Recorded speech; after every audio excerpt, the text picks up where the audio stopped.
किचनमध्ये तुमचे खूप खूप स्वागत आहे। ही माझी आई। नमस्कार। हिच्याकडून मी लहानपणापासूनच खूप पदार्थ शिकले। तसं मला स्वयंपाकाची लहानपणापासूनच आवड होती, परंतु आईने बनवलेले गव्हाचे पिठाचे गुलगुले, तसेच मेथीची भाजी, तांदळाची भाकरी, मटरचा भात आणि विशेष म्हणजे आईची भोगीची भाजी, ती आज मी तुम्हाला आणि माझ्या आईला करून दाखवणार आहे। भोगीच्या भाजीसाठी लागणारे साहित्य पाहूया।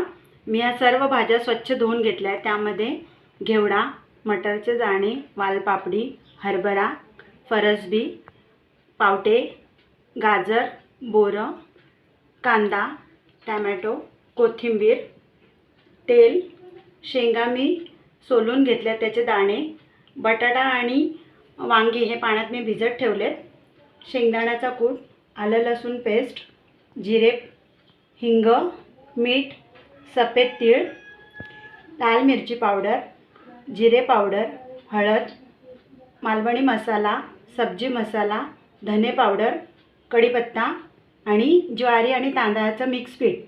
आता आपण कढई गरम करण्यासाठी ठेवली आहे, त्यामध्ये तेल टाकून घेऊया।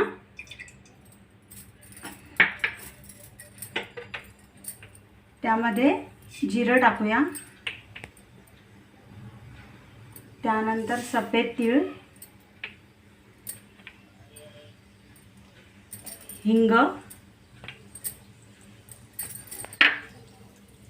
आणि कढीपत्ता हे सर्व आपण एकत्र मिक्स करून घेऊया। त्यानंतर कांदा आणि तो परतून घेऊया। आता कांदा आपला थोडा परतून झाला आहे, त्यामध्ये आपण आलं लसूण पेस्ट टाकूया आणि सर्व मसाले एकत्र टाकू। त्यानंतर टोमॅटो हे सर्व परतून घेऊया। आता हा मसाला चांगला परतून झाला आहे, त्यामध्ये आपण सगळ्या भाज्या टाकून घेऊया।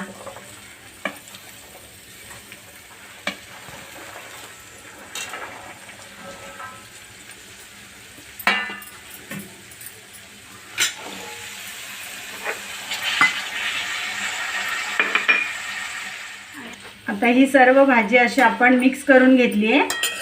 त्यामध्ये आपण शेंगदाण्याचा कूट आणि मीठ हे सर्व टाकून घेणार आहे।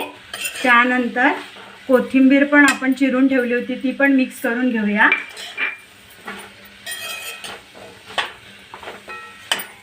आणि त्यानंतर तिला 5 मिनिटं वाफ देण्यासाठी ठेवून देऊया आणि त्यावर झाकण ठेवून त्यामध्ये पाणी ठेवूया आणि हेच पाणी कढईमध्ये आतमध्ये आपल्याला टाकायचं आहे, गरम पाणी।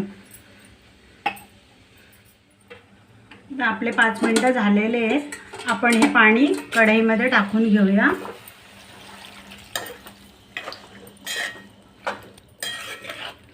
आणि अशी परतून घेऊया। त्यानंतर पुन्हा 10 मिनिटासाठी वाफ येण्यासाठी ठेवून देऊया भाजी शिजायला।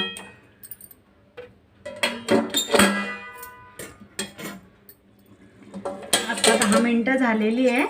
आपण भाजी बघा किती छान अशी तरी आली आहे त्याच्यावर, ती आपण परतून घेऊया आणि शिजली आहे का बघूया।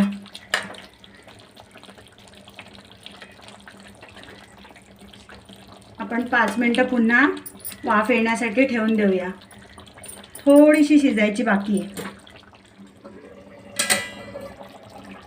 आता आपले 5 मिनिटं झालेले आहेत, आपली भाजी खाण्यासाठी तयार आहे, परंतु आपण तिच्याबरोबर खाण्यासाठी भाकरी करून घेऊया। भाकरी करण्यासाठी आपण पीठ मळून घेऊया। त्यासाठी मी कोमट पाणी करून घेतलं होतं, मिक्स करून त्याचा गोळा तयार करून घेऊया। हे आपलं असं छान पीठ मळून झालेलं आहे। त्यानंतर आपण भाकरी करून घेऊया।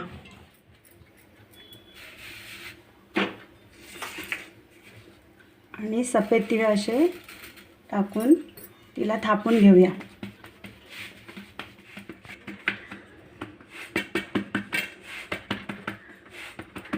आता भाकरी तयार आहे, आपण ती तव्यात टाकून भाजून घेऊया आणि पाणी लावून घेऊया तिला।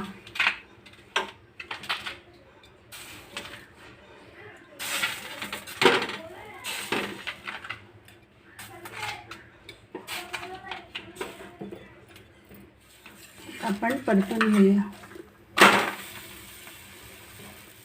ही आता आपली एका बाजूने भाजून झाली आहे, पण दुसऱ्या साईडने पण भाजून घेऊया.